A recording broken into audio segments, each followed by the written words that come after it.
This is day 2 of the 2023 Palm Springs Bible School. Our second period teacher is Brother Chris Sales. His general subject is Paul's enemies and allies. Today's topic is enemies within. Brother Chris. Thanks, Brother Jeff. Good morning, everyone. That's good. We're a little bit, it's getting a bit harder to come back from the break. It's only day 2, brothers and sisters. And Brother Jeff has told me I can just take whatever extra time, so that's about 15 minutes, I think, that you're late.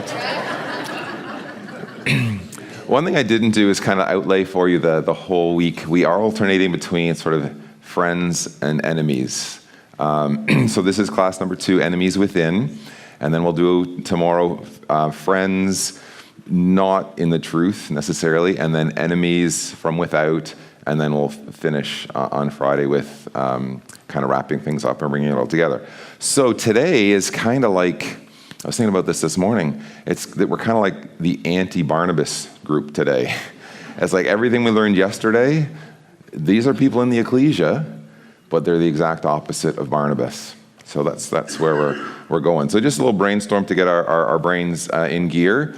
We know that we have this idea that there are false apostles that transform themselves into the apostles of light. So we shouldn't be surprised, that we have struggles in the Ecclesia because we have struggles in our families. It's there's human nature still there. Just because we're believers and just because we are all trying to follow Christ, it doesn't always manifest itself. So what are some of the problems that existed in the first century Ecclesia that came from within, if you will? Just shout them out. Problems in the first century Ecclesia. Judaizers, the law. Meat offered to idols, temple worship, paganism. Yep. Gnosticism. Knowledge, being puffed up by knowledge. Envy. Okay. Sorry? Strife, yes. Divisions, factions, yep. Here's just a list I came up with, and I think we mentioned a lot of them there. We have some specifics, like there's some said the resurrection is past. What? Right? That's a weird one. Feasting at the Lord's table instead of, breaking bread and having a cup appropriately. Acts chapter 6, prejudice, whose widows are being looked after. So these are all natural things, right? And these are all, ecclesial problems, if you will. So there's this idea. We're going to obviously not do all of those. Again, we're focusing on things that Paul faced directly. So we're going to focus on really just a couple of the first ones there, circumcision and law keeping. It's going to come into the other things as well. So let's get our Bibles open. Acts chapter 10. This obviously goes back. This predates the conversion. Well, Paul's been converted. Acts chapter 9. Acts chapter 10, Peter is sent to Cornelius. And the conversion of Cornelius is perhaps, what's happening here in Acts chapter 9 and chapter 10 are extremely significant events, like the conversion of Saul we talked about yesterday, perhaps the most significant event in the New Testament, certainly in the Acts, after the death and resurrection of Jesus. Acts chapter 10, the gospel goes to Cornelius. This is huge. And it should have been cause for rejoicing and joy. I mean, this should have been like, wow. Cornelius should have been like the poster child of how Gentiles come in and accept the truth, right? And God is working through all these circumstances, working with Peter. Peter had some serious prejudices of his own, didn't he? I mean, we all come with our baggage, right? We all do. And part of today is going to be appreciating that, not judging each other, but appreciating we all have different backgrounds. We all bring different things to the table. And have a look at Peter's initial response. This sheet is let down from heaven, filled with all kinds of unclean animals. And in verse 13, there's a voice, "Rise, Peter, kill and eat." It's like, you're joking, right? So he says, and this is really, really important. Look at verse 14 of chapter 10 of Acts. Peter said, "Not so, Lord." This was Peter, right? "Don't wash my feet. Don't go up to Jerusalem." Like he says what's on his mind. I can't do this. "I've never eaten anything that is common or unclean." The voice spake unto him the second time, "What God has cleansed, that call not thou common."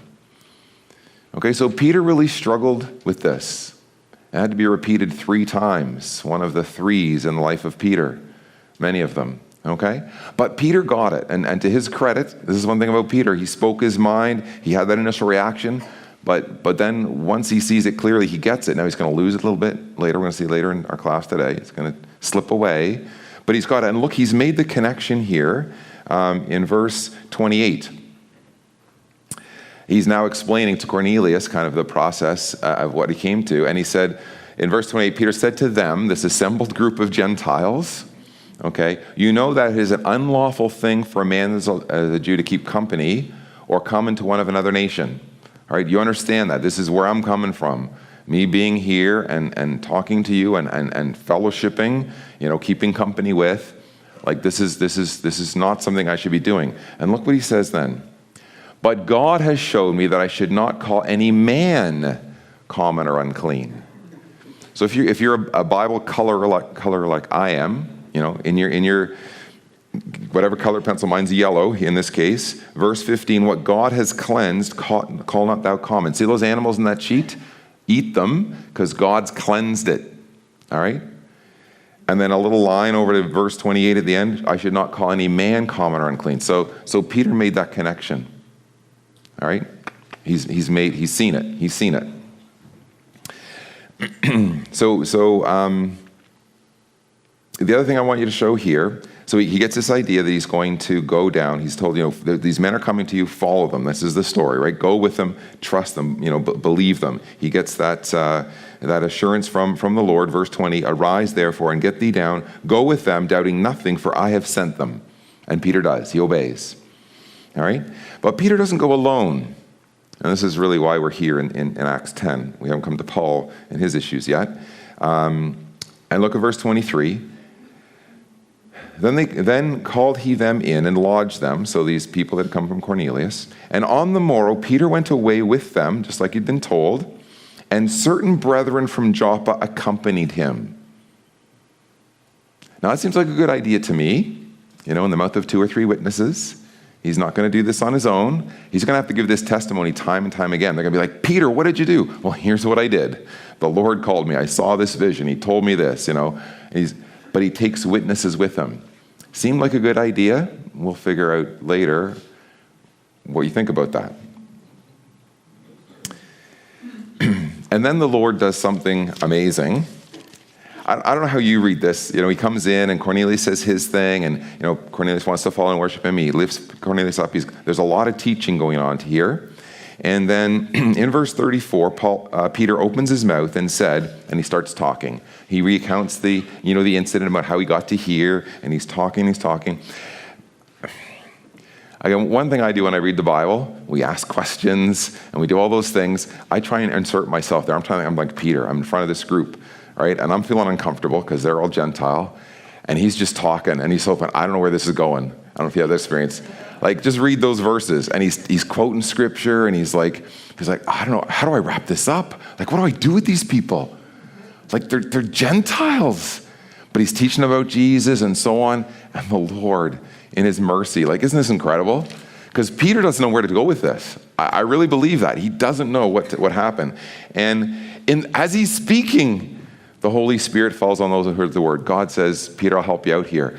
Boom. They all get the Holy Spirit, start speaking in tongues. And Peter's like, wow, how can I not baptize these people? The Lord has obviously blessed them, right? This is the Lord's doing.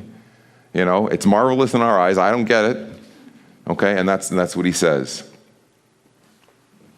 Okay.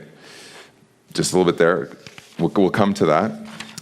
So verse 44, while he's speaking, it comes on to them now. Okay, we'll come to this. We'll come back to that. It was mid-sentence there. Who's this? Who are these people here? In verse 45, "They of the circumcision which believed were astonished, as many as came with Peter, the Gentiles, the gift of the Holy Spirit was poured out. Who are those people? They're the ones that he brought, right? Okay, to be witnesses. Now, it says they were astonished. Basically, like they're out of their minds. They're like, what just happened? Now, you got two responses. Peter, then in verse 46 and 47, Peter says, can any man forbid water that they should not be baptized, which have received the Holy Spirit as we? And he commanded them to be baptized in the name of the Lord. So Peter was also amazed, I think. And he took the next logical thing was to baptize these people. And this group were astonished, astounded, insane, amazed. Like they're like, it's not computing for them. And I think this is the start. This is where it all started. And this is going to be a problem for the first century Ecclesia for the rest of the book of Acts. Literally, for the rest of the book of Acts. This is the problem right here. What should have been happening was joy and excitement. At this point when they're baptized, who's rejoicing? Those in the presence of the angels. The angels are rejoicing, but those in the presence of the angels are the Father and the Son rejoicing. They're astonished. We're going to see where that goes. And it may not always be a good thing. Because we keep reading, at the end of chapter 10, verse 48, they stayed a few days. Who all stayed? Well, Peter did. I'm thinking a few slipped away. And they hightailed it back to Jerusalem. Remember that map yesterday? It's quite a distance. They hightailed it back. So then the apostles and brethren that were in Judea heard that the Gentiles had received the word. And when Peter finally made it to Jerusalem, they of the circumcision contended with him. Okay, you color in these words, you seeing this? Okay, they started off as witnesses for Peter to come. Then in verse 45 of chapter 10, they of the circumcision were astonished out of their minds. Like, this is wrong. This is like, we don't even know what to do, or they've gone insane. Okay, they go back to Jerusalem. They tell their side of the story. We don't know what that looked like, but it obviously was not received properly. And they say, you went into a men uncircumcised and did eat with them? Peter's like, yeah, I ate with them after the Holy Spirit came upon them, after the Lord told me what to do, after we baptized them. Yeah, we did. We did, okay? He explains from the beginning. He's like, let me start back at square one. I'm in the trance, I'm praying, I see this vision. He tells them the whole story. Okay, but this sowed the seeds, brothers and sisters, by these men who, instead of being completely amazed at what God had done in blessing them and in showing them that the gospel message was to go to the Gentiles, it was clearly not Peter's idea. It was clearly not Peter trying to be contentious or Peter trying to be radical. This is Peter following the Lord 100%. But they couldn't get over it. And Peter had the same prejudice as they did, but they couldn't get over it. So what happened? He tells them, and if you follow through in verse 11 or chapter 11, just keep reading. He recounts the whole story from the beginning. Okay, and you come to verse 18, and it says, and when they heard these things, who are the they? Those of the circumcision. Those that had gone as witnesses and brought back the report and stirred up the others of like mind in the Jerusalem Ecclesia. They held their peace and glorified God, saying, then hath God also to the Gentiles granted repentance unto life. But did they really hold their peace? And did they really mean what they said? Well, I guess that's what we're going to find out today. How long did they do this? And I don't know. I guess another point in terms of Bible study is don't read too far before you stop and start doing some self-reflection, right? Those finger you're pointing out there, there's like 3 or 4 pointing back, right? Do we ever do this? Something happens in our ecclesia or another ecclesia, and it's maybe not quite the way we would have done it. That preaching campaign or that, did you hear all they did was like hand out sleeping bags to people? Like, did they tell them about Jesus? We get critical because we would have held the public lecture, right? Like, we would have done it differently. Do we do that, and do we like get only part of the story and pass on only part of the story? I think we need to really be careful, right? The way we assume that our way is the only way and the right way. And that shoe can be on the other foot. Did you hear that they spent all this money on a town hall lecture and nobody showed up? Why are they wasting their time? Well, no, that's not true either. They didn't waste their time. All the people in that preparation, all they went through to pull off that amazing effort, they were strengthened. Maybe there's young people in the audience that listened. And we can't despise either side of those things. And I read this and I'm like, okay, yeah, they held their peace. Like, oh, that was great, but they're not. They're going to keep undermining and keep, trying to undo what Paul was. Well, eventually Paul is going to take on this work. So let's go over to chapter 13 then. We've seen this map before. It started here in Antioch, and this is the first missionary journey. So we've seen that before. And Paul is now on this work. Okay? And he's pretty clear in what he's saying as he's going through, as he's preaching to these Gentiles. And it's here in Acts 13, verse 39. All the believer justified from all things which he could not be justified by the law of Moses. So Paul's preaching is quite clear. Okay? And we mentioned this yesterday. You come to the end of chapter 14. They've made the full cycle. They're back here in Antioch, and they're rehearsing what had happened, and they're excited. They tell them all that God hath done and how he'th opened the door unto the Gentiles, the door of faith unto the Gentiles. But there's this undercurrent, and we saw it yesterday, right? You just keep reading. Don't stop reading at the end of chapter 14. Keep reading. Okay, and verse 1 of chapter 15, certain men which came down from Judah.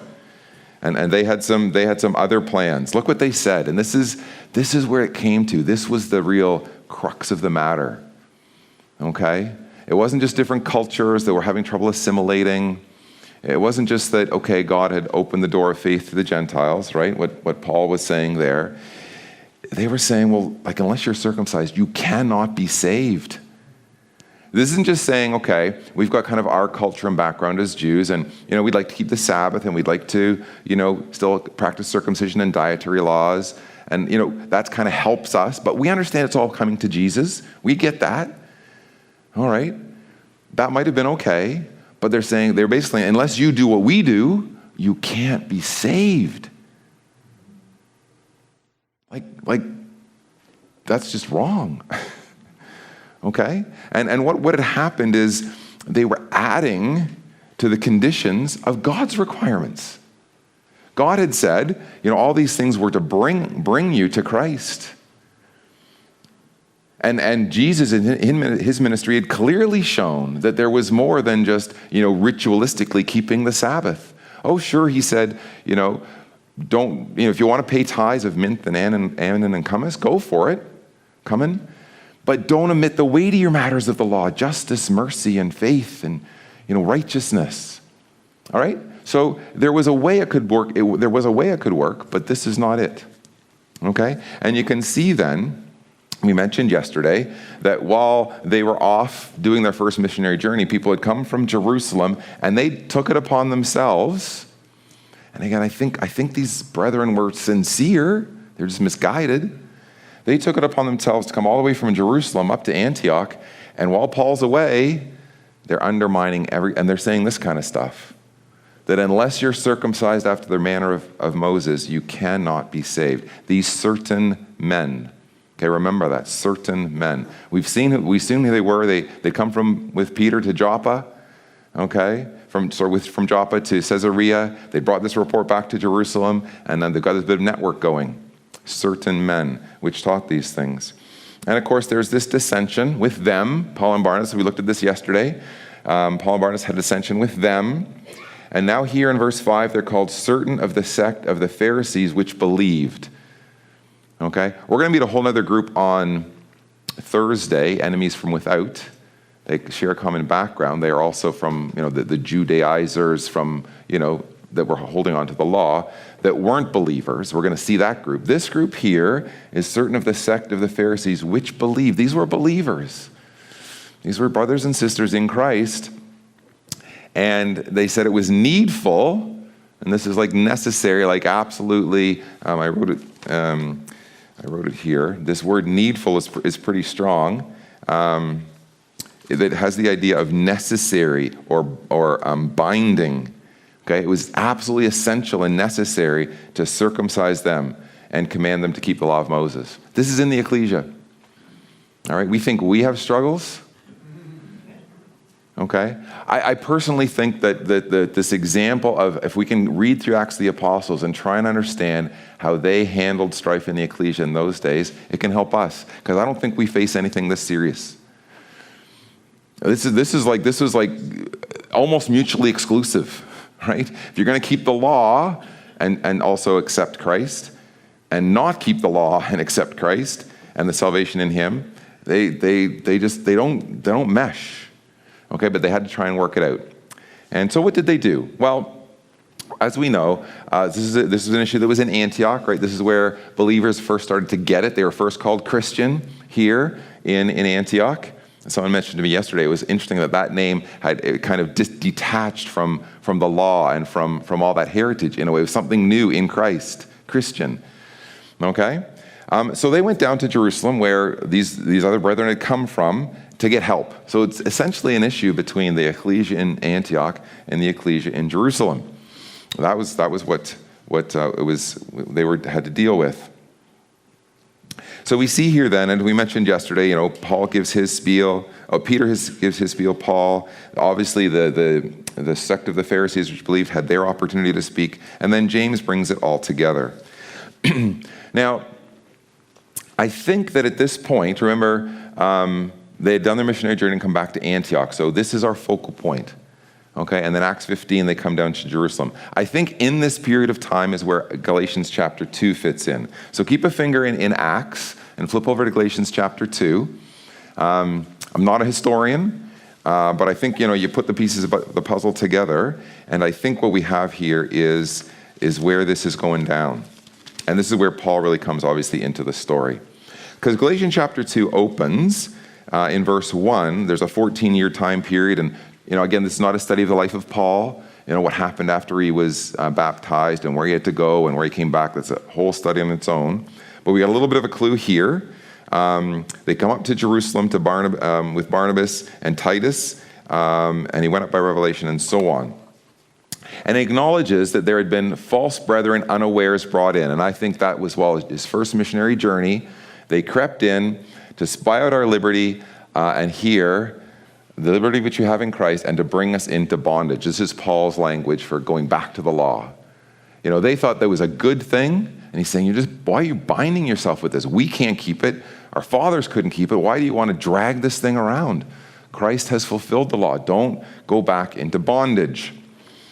Because when he got back to Antioch here, and Peter was there, and Paul has to say, when Peter was come to Antioch, I withstood him to the face, because he was to be blamed. For before that certain came from James, remember the certain men from Acts 15 and 1? So you can connect Galatians 2, verse 11 and 12 with Acts 15 and 1, certain men. Here they're described as they came from James. Okay, so what have they been called? Those from Jerusalem, sect of the Pharisees which believed, certain men which came from James.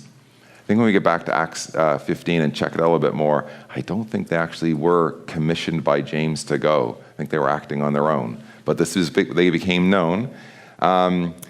He did eat with the Gentiles. But when they were come, these certain men, Peter withdrew and separated himself, fearing them which were of the circumcision. So they became known as the Circumcision Party, right? Because they were believers, but they said you must be circumcised. And that was kind of code language for circumcision, Sabbath keeping, all the things of the law. All right, kind of can be focused in this. Okay, and he feared them. And Paul just says, this is basically wrong. And he says, other Jews dissembled likewise. They were all play acting. They were kind of like doing one thing in this situation and another thing in another situation. And this line kind of, based on our class yesterday, kind of pulls at your heart, right? All right? In so much that Barnabas was carried away with their dissimulation. They're doing one thing in one situation and not another. And you're like, oh, Barnabas. just a little, aside from yesterday, I think Barnabas, he always just wanted to see the best in people, right? And somehow he didn't want to lose these brethren. And he was, in this case, maybe he should have been more like, and I think why he and Paul were such a good team. Paul like saw through like this. He just saw the hypocrisy. Barnabas didn't. He was just too willing to really want to just include everybody. So Paul, in this case, is the one that had to just speak clearly. They weren't walking uprightly according to the truth of the gospel. And of course, he rebukes Peter. And we won't read through this. You're familiar with this. But he rebukes Peter in front of them all. I think this is really also important. There's a time to stand up and say something when you see something wrong. It doesn't matter who it is. We don't easily accept a rebuke on someone who's got a good reputation, right? What does it say about, don't do it lightly, okay? Make sure but there is a time. There's a time when you got to call people out because what they're doing is having a negative impact on the faith of other people, right? And maybe it was Barnabas, when Paul saw it was Barnabas, he's so close to Barnabas, he's like, okay, this has gone on long enough. And he did it openly. He says that very clearly. And there I've got highlighted, I think, the key point. A man is not justified by the works of the law, but by the faith of Jesus Christ. That's the bottom line. Okay, and whatever else you want to do, and however you just want to manage that, if it's going against this, if you say we are made righteous, justified by the law, by the works of the law, of which circumcision is one, it's wrong. Don't try and put other words around that or fluff it up or make it sound different. It's just wrong because we are justified by the faith of Jesus Christ. So that's perhaps where that Galatians 2 passage fits in. You got Peter involved. You've got Barnabas involved. I think it's helpful to slot that in here just before what we call the Jerusalem conference back in Acts 15. So let's pick it up back there.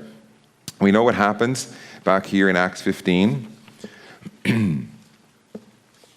And, this dispute had spread, as we saw, and we have this conclusion of the matter. And so they sent out this epistle with a few necessary things. And again, I'm counting on you knowing this story. Okay, our beloved Barnabas and Paul are going to send this message. So James has kind of distilled everything that was said. And obviously they had some sort of meeting or conference or whatever to get together. And they sent Barnabas and Paul with Judas and Silas back up to Antioch. And he said, we're not going to put no greater burden. Remember that bondage, that burden. This was not going to be burdensome. You don't have to keep the whole law. But if you wouldn't mind, this will help us as we get through this difficult little patch in ecclesial life. Okay, these necessary things. And there were 3 of them: abstain from meats offered to idols, from blood, and from things strangled, and from fornication, which if you keep yourselves from these things, you shall do well, fare you well. And of course, they took that forth, and there was much consolation, and it solved the problem, at least temporarily. But remember this Judaizer group, the sect of the Pharisees, which believed they may have held their peace at this, but they were just looking for other ways to we lost this battle, we're going to win the war. That was their goal. So let's just look at these things for a minute, because I think this is a bit of a compromise. Okay? Small c compromise. I don't know how you want to, you can come up with a different word, whatever. This is what it is. So let's think about these things, these 3 things. We're going to start from the bottom. Do you think it's important to tell the Gentile believers they need to abstain from fornication? Is that something new and radical? That's a no-brainer. Right? So I think it's thrown in there okay, we can all agree to that. Yes? I don't think you ever hear about this one. Well, you do. The immorality and stuff is there, Jew and Gentile. That's not anything exclusive to Gentiles. That's morality is important. So yeah, good. What about this one? This is some dietary law stuff, like kosher. Okay, things from blood, from things strangled. Can anyone think of where that comes up again in the New Testament anywhere? Is this? I couldn't think of any. So they got one that everyone can agree to. That's a no-brainer. I think this is another one that's we'll kind of throw that in there. It'll maybe help the Jews the Jewish believers get through this. Okay. I don't know, unless you can think about that one. What about this one? Meat offered to idols. Don't eat meat offered to idols. How'd that one go throughout the rest of the New Testament? What do you think? Not fully settled. In fact, what does Paul have to say later? There's people that do it, and it's okay. It's fine. I won't eat meat to cause my brother to stumble. But like this one was kind of, in fact, later, I would say to suggest to you that Paul says it's okay for Gentiles to eat meat offered to idols. So it was a necessary thing now. It was a good compromise just to get through this because we got some issues between Antioch and Jerusalem. But that one's going to kind of go by the board later.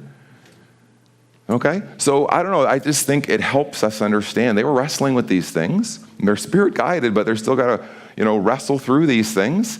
And they made some proclamations that they kind of had to later. And Paul was there. Paul signed his name to this. Okay, and then later he's like, that meat offered to idols thing? An idol's nothing, right? It's this meat that you went and blessed before this idol, it's the same meat that wasn't blessed back there. Nothing happened to the meat. All right, nothing happened to the. So this is a big deal later, but for now he's going to let it go. It's a compromise. If you Jewish brethren need to hear this for now, I think the Gentiles can get by. They'll find some other meat to eat, maybe be vegetarian, whatever. Like we can do this, but it became an issue later. We had to say, well, you know what? We've kind of got to move on from that one too. So I don't know. You see how that works? I think that's informative to us to how to handle strife in the ecclesia. Time is like going way too fast. Philippians chapter 1. Did you get your clock to stop in that first class? That work for you? I've never tried that one before. Yes. Yeah. Okay. So clock off. All right. This is really helpful to me and for any of you that have been involved in, ecclesial strife. I don't know how you've understood. Every year we do the readings, so we read this at least twice a year. Philippians chapter 1. I don't know how to take this, but I fit it in here. Like Paul is wrestling with these things. So look what he says. I want you to understand, brethren, that the things which happened to me, it's all been about the furtherance of the gospel. I can't take it personally. Whatever's happening, whatever's transpiring. So now he's in prison. And he says, look, this is great that I'm in prison because other people have been emboldened to speak the word without fear. If Paul can do it, I can do it. So I'm happy to be here in prison if that helps somebody else have the courage to speak up and not be afraid. All right. And then this. He goes, there's people out there, they're preaching Christ out of envy and strife and contention and pretense. And Paul says, I'm okay with that. They think they're going to add to my bonds. We got Paul now. We're going to undermine Paul. Paul, it's not about me. So if it's somewhere in that whole message Christ gets mentioned, I'm good with it. This is how he's taking it personally. Because at the same time, there's people preaching from goodwill and from love and from truth. And he says, whichever way it's going down, Christ is preached, I will rejoice. For I know that this shall turn to my salvation through your prayer. If I can get through this difficulty and realize it's not about me, it's about Jesus.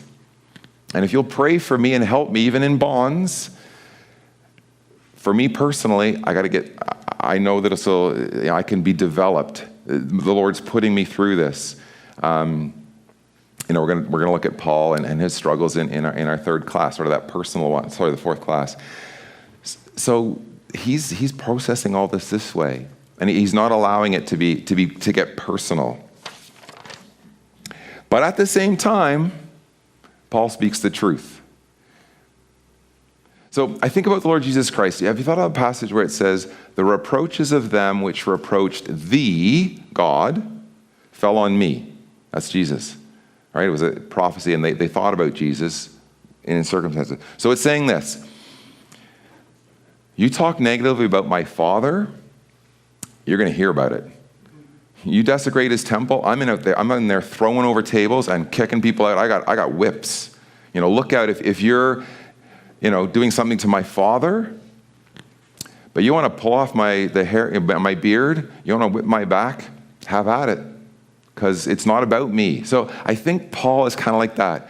But when it comes to speaking the truth, look what he says here. This is a couple of chapters later, Philippians chapter 3. He says, finally, brethren, rejoice in the Lord. To write unto you the same things, it's not grievous, but it's for you, it's important. Then he gives them this warning: beware of dogs, beware of evil workers, beware of the concision.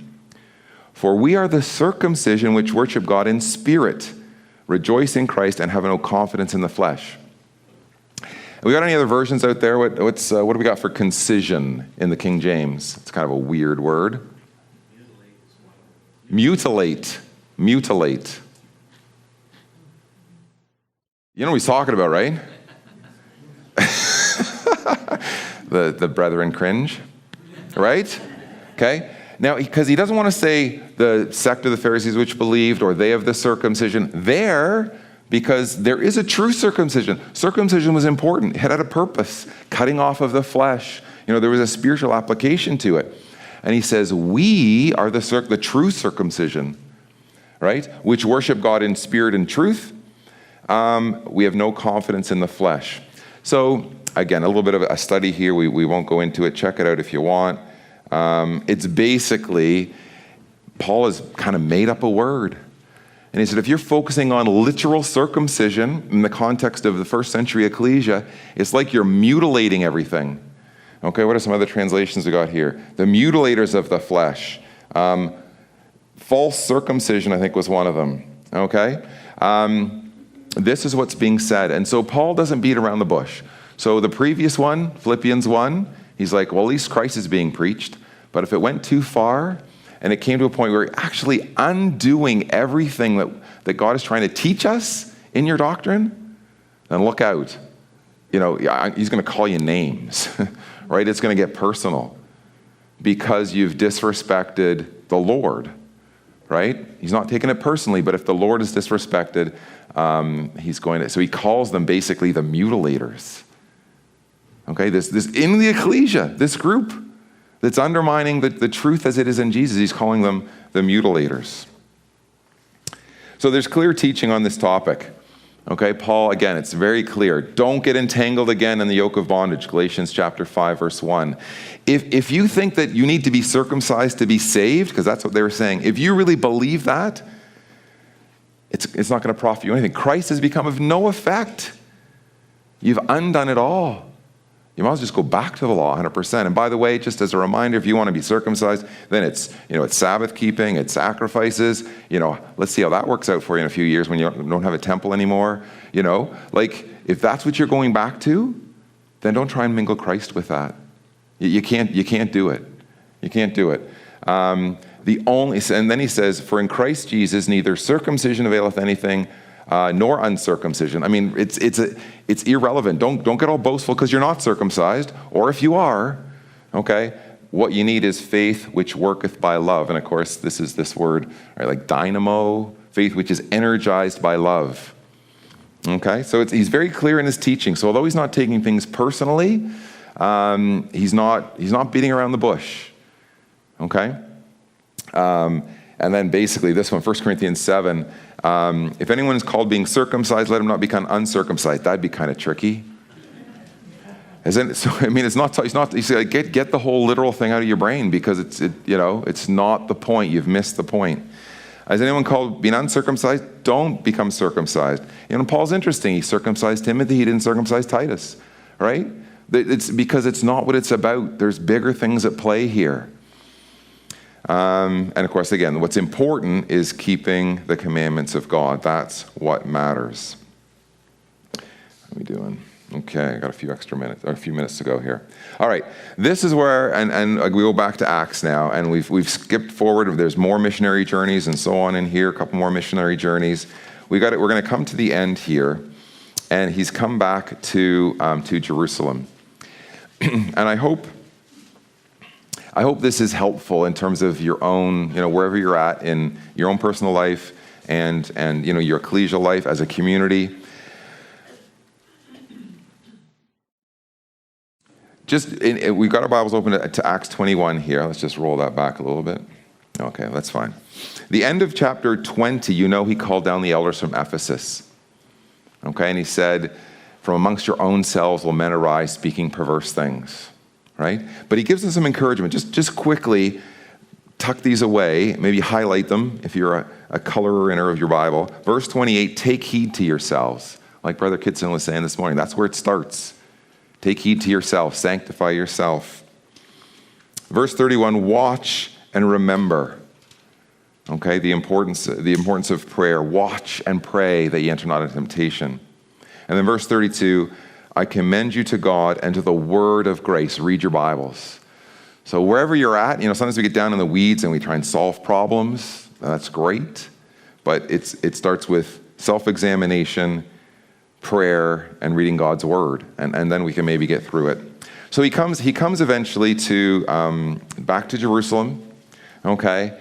And he meets with the elders that were present. He salutes them. And again, this is Paul. Everywhere he goes, he declares particularly what things God hath wrought among the Gentiles by his ministry. And there should have been rejoicing and happy. And they did. And when they heard it, they glorified God. Now, I use this kind of square brackets. This is my words. This is like the Chris translation. They glorified the Lord. Earlier they held their peace and said, oh, the gospel's gone forth to the Gentiles. These are believers back in Jerusalem, right? And we've followed through what's going on in Jerusalem. They say to him, well, you see, brother, there's lots of Jews that believe, they're zealous of the law. There's not the word but there, but to me there's a big but. Right? In verse 20 to 22. They glorified God. That's great what's going on amongst the Gentiles, Paul. We're so happy to hear that. But we got this problem. And I'm suggesting to you here, well, we're going to see this doesn't work out well for them. What do? Well, look what it says. They're zealous of the law, but they've heard some rumors about you, Paul. We don't spread rumors, do we, about other brethren and sisters and what they're doing? Okay? We've heard some things, and look what they'd heard. They've heard that you've taught the Gentiles to forsake Moses, saying that they ought not to circumcise their children, neither walk after the customs. What is it, therefore? The multitude must needs come together, for they hear that you are come. Well, there's some truth there, but you see how they've spun it? They probably haven't told lies, but they've just kind of spun it. They made it sound a lot worse than it is. We would never do everything like that, would we? We'd never say the truth, but really hope that they take it a different way. We would never do that. Do you see what's happening? By the way, the word forsake there is to apostatize. And the word, they're informed of thee. They've heard stuff about you. It's the word that basically means to indoctrinize or to catechize. It's the Greek word like katechizo. They've been indoctrinated that Paul's a bad guy. They've heard all these things about you. So we've got an idea, Paul. How about we just happen to have these people here. Oh, by the way, listen to what we say. What we say, and those are maybe some dangerous words. We got a plan. Have you, examined yourself, prayed and read the Bible? We've got a plan. We have a plan. We got these other men, and they've got this vow. Why don't you just kind of go along with them and fulfill this vow, and they'll find out that, you actually walk orderly and keep the law as well. That'd be a good thing. This would be good, Paul. The Gentiles which believe, again, I've put in the word but there, like they can do their thing, we'll do our thing, let them do their thing. And we've got these, Acts 15 things, necessary things. Well, how did it turn out? Well, we got hopefully Acts chapter 21 opened up. Let's see how it turned out. Verse 27. And when the 7 days were almost ended, the Jews which were of Asia. Now, I don't think these were believers. We meet them on Thursday, God willing, class number 4.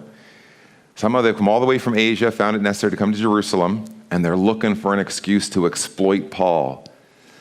Now, sadly, the way they exploited him was through this little scheme that the brethren in Jerusalem had come up with. So this is what I'm seeing. The brethren are saying, like, Paul, we got to do something to kind of just, we got to throw a sop to the Jewish brothers that believe, because they're zealous of the law and they've heard all these bad things about you. Some of them might be true, some might not be true. So would you just go through this process? Go to the temple, go through, show them that you're a good Jew, you keep the law. But there were Jews from Asia there. They saw him in the temple, verse 27. They stirred up all the people and laid their hands on him, saying, "Men of Israel, help, help. As we told you, it was going to be disastrous. And look what happened. It's like what we've said. This man, he's everywhere, teaching the people, teach everywhere, against the people and against the law in this place." Ooh, has he heard those charges before? Teach against the people and against the law and against this place, the temple. Who are those charges leveled against? Jesus and Stephen. And who laid them against Stephen? Ooh, interesting. It's come full circle, hasn't it? And he's brought Greeks into this place. He just wants to do sacrilege. He doesn't care about things. Was that true? No, he was in there with some good law-abiding Jews, fulfilling vows and stuff. But they, did they really care if it was true or not? Would we ever do something like that? Where we would insert some information and just hopefully it gets carried through. It may not be true, but that person didn't know it, and by the time it gets, ooh, right? Oh, I didn't know, I was mistaken, sorry, but it's out there. It might as well be truth, right? He's brought Greeks into the temple, polluted the holy place, for they had seen before in the city Trophimus from Ephesus. They supposed that Paul had brought him into the temple. Now this is all going to work out, and we're looking at our next couple of classes. I mean, Paul here never leaves custody from this moment on. There's some things he's got to go through, but he's never free again all the way to Rome. Because some brethren had an idea that he needs to kind of pretend to kind of be the Jew when he really maybe wasn't, but, and this is what happened. So just something to think about there in terms of our, what we're going through. Now, I would have loved to talk about this, 1 Corinthians chapter 9. This is sort of what Paul did. This was his MO, right? He wanted to win people and that he might save some. So to the Jews, he became a Jew. To those without law, the weak, he became weak. Now, Paul is not being fake here. He's not dissimulating. But I think maybe on this one in Acts chapter 20 and 21, he probably went too far. Okay, that's my opinion here. I think Paul would have. He did this, and he says, "Look, when I came without the law, it's not as though I'm still in the law of God. I didn't, do the things that they did, anything immoral." Okay, but he wanted to win people. He did want to win people, and we should too. If it means there's a small c compromise at times, like don't eat meat offered to idols. Paul's like, if all I got to do to win my brother Steve is not eat meat, I'll do it. Right? That's, I think, what this is talking about. But if I have to pretend to be something that I'm not to try and pacify someone who can't be pacified, then that's going to be problematic. And I think that's what happened in these chapters in Acts here, 21 and 22. So quickly, let's summarize here. And sorry for being a bit hasty there. The truth is more important than our traditions and customs. Simple. So get over it. Right? Whatever baggage you're bringing, it's you. It's why you're here. It's made you who you are. And we'll work with you. And if you're in my ecclesia and that you really struggle with this and it's not an important issue, then let's just go to this one on this train of thought. I'll be willing to compromise. You come to my meeting and, we've had brothers and sisters who couldn't drink alcohol. So we used grape juice for a period of time. No big deal. I think we can handle that. Okay, I go somewhere else, I'm going to drink the wine, right? So we can compromise on non-essential things. So don't eat meat offered to idols this year. And then, my next epistle, I might have to tell you that that's okay. We don't take things personally, right? Speak the truth, but don't take things personally. So that was Paul's way. If Christ is being preached, that's a good thing. But sometimes it's not possible to please all the people all the time, and we can't compromise on essential things. All right, we need to speak the truth. And if I have to withstand Peter to the face because what he's doing is causing my good friend Barnabas to be carried away, I need to speak up for truth. And it's tricky. This is not easy stuff. It wasn't easy for the first century ecclesia, and they had spirit-guided leadership. So I think we can take encouragement, hopefully, in some of the struggles that we're going through as a community. Don't take things personally. If someone says, slanders you or whatever, Paul's like, he's going to let that one go. Allow for compromise on non-essential things, but speak the truth and stand up for the things of our Lord. Thank you, and sorry for going over time. Jeff can reprimand me later.